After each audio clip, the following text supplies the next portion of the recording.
D'un bout à l'autre, pour revenir enfin en cet atelier de la rue Hippolyte-Mindron dans le 14e arrondissement. Y pénétrant à notre tour, il est difficile de ne pas penser à une grotte, à un terrier, à une cache que protégerait cette sorte de veilleur. Cette grande divinité blanche en plâtre.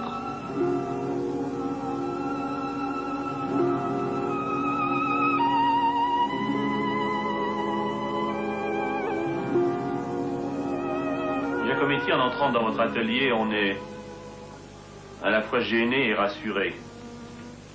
Gêné parce qu'on a peur de vous déranger. On sent bien que c'est l'atelier de quelqu'un qui se cache un peu.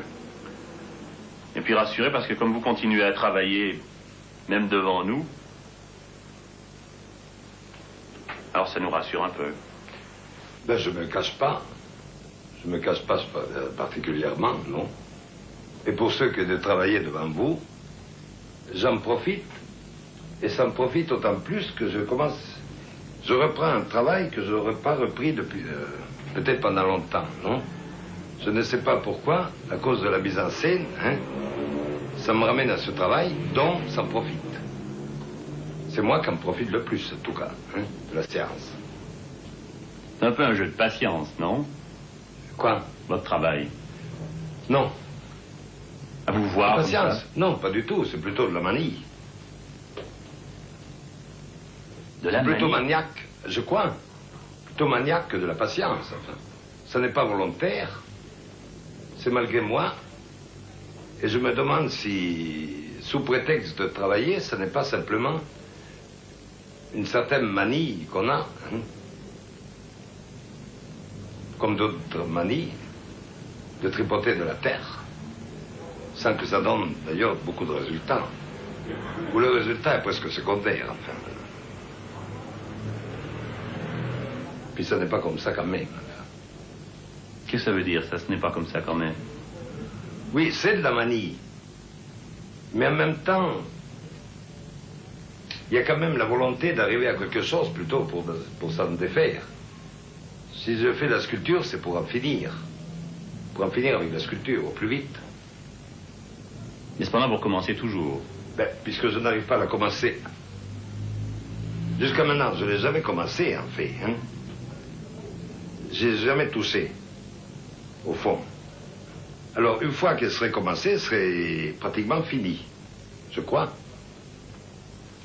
Et je ne voudrais pas passer toute la vie, hélas, ça va être ça, en faisant de la sculpture.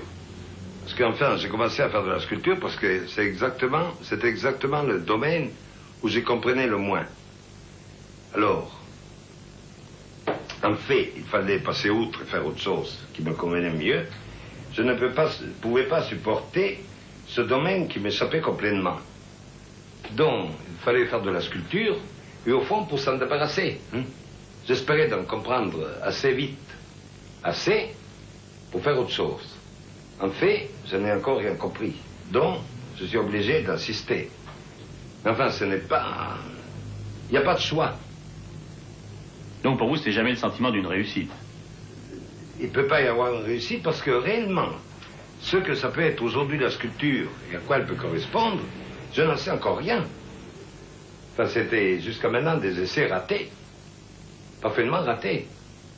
Quoi, des recherches de... Ça n'était pas faire de la sculpture, c'était tâter le terrain pour trouver où on pourrait bien en faire. Et cependant, Giacometti, quand on vous regarde travailler, on a un peu l'impression qu'il y a une sorte de jeu entre vos mains et vos yeux, un jeu continuel. L'un surveille l'autre. Oui. Est-ce que c'est l'œil qui surveille la main ou la main qui surveille l'œil? Non, ou l'œil qui suit la main, simplement. Il y a des deux, hein? Il y a des deux, puis en même temps, on a l'impression que vous savez précisément où vous allez. Ben non, je ne sais pas du tout. Où je sais. C'est complètement contradictoire. Je sais vaguement ce que je voudrais arriver à faire. Vous visez quelque chose? Oui. Et alors, au fond, j'y vais en même temps sans réfléchir, non? Oui, ça donne l'impression d'un geste instinctif. Ben oui, presque mécanique. Oui, je sais à peu près ce qu'il faudrait que je fasse pour pouvoir accrocher ma figure. Et alors, il faut toujours aller de haut en bas, de bas en haut, non? Regarder l'ensemble, puis il faudrait finir par se fixer sur un détail, sur un petit détail, et arriver à trouver une solution. Mais enfin, jusqu'à maintenant, je ne suis pas arrivé. Mais en fait, je ne suis peut-être pas sculpteur du tout.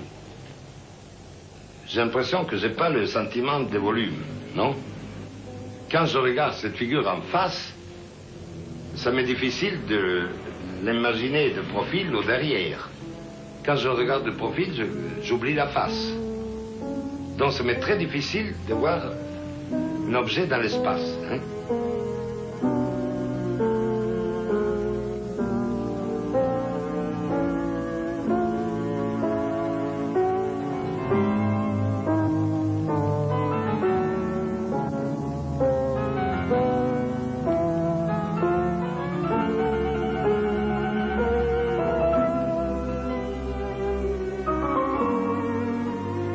Regarde un profil, j'oublie la face. C'est-à-dire que la sculpture, au fond, la sculpture occidentale, gréco-romaine, disons, puis toujours qui veut faire une tête telle qu'elle est, voudrait faire telle qu'elle est, c'est la sculpture la plus abstraite et la plus construite. La sculpture nègre, où on fait des grandes têtes plates, elle est beaucoup plus près, ou océanienne, plus près de la vision qu'on a réellement du monde, hein, que la sculpture gréco-romaine. Mais on a renversé la chose. On s'imagine qu'une tête ressemble surtout à une sculpture gréco-romaine et que la sculpture d'Afrique ou océanienne est inventée de toutes pièces. Hein? Là, je me perds, d'ailleurs. Je ne sais plus pourquoi je dis ça et où je commençais. Hein? Mais quand vous faites un dessin, on a aussi l'impression que vous cherchez à savoir ce qui se cache dans la tête que vous dessinez. Non, le problème, c'est le même. Il y a une différence si je travaille à mémoire comme maintenant ou si je travaille d'après nature. On a quand même l'impression, si vous voulez, que votre modèle n'est pas seulement une coquille. Ben non, je ne regarde que l'apparence, en fait. Mais pour saisir l'apparence, il y a quand même toute une construction, une structure. Je ne peux pas dessiner vos yeux et votre bouche, le visage, ce qui frappe dans la vie réelle. Je ne peux pas les mettre en place, les dessiner, sans arriver à toucher un peu à la structure de tout le crâne. Il faudrait presque deviner à travers la surface, deviner la structure du crâne, voir le crâne. C'est ça qu'on voit d'ailleurs. Hein? Et en même temps savoir à qui vous avez affaire. Ou non. Ben, ça, c'est tellement... Je vous connais. Enfin, d'abord, je ne reconnais plus personne. Je mélange tout le monde, je fais des confusions abominables. Mais ça dit, quand je vous vois, je vous reconnais, mais je ne sais pas à quoi, en fait. Je serais totalement incapable de vous dessiner en mémoire. Malgré que je vous ai vu plusieurs fois, non? Différentes fois. Il y en a. Picasso, par exemple, il a un génie de voir les caractéristiques de chaque tête, de chaque bête, non? Moi, pas du tout. C'est-à-dire, je vous reconnais, je ne sais pas à quoi, mais si vous me posez, après 5 minutes que vous me posez, vous devenez, pour moi, un inconnu total. C'est-à-dire, vous n'êtes plus du tout la personne que je croyais connaître, non? Et en même temps, elle est parfaitement inconnue. Non, elle devient parfaitement inconnue. Je ne sais plus à qui j'ai affaire. Donc, vous n'avez plus aucune caractéristique particulière, puisque vous avez tendance à devenir, en tant que particulier, la tête générale, la tête de tout le monde, non? Et en même temps, parfaitement inconnu. Ce qui vous fait un drôle d'effet, parce que ça arrive avec les personnes les plus familières, ça arrive avec ma femme.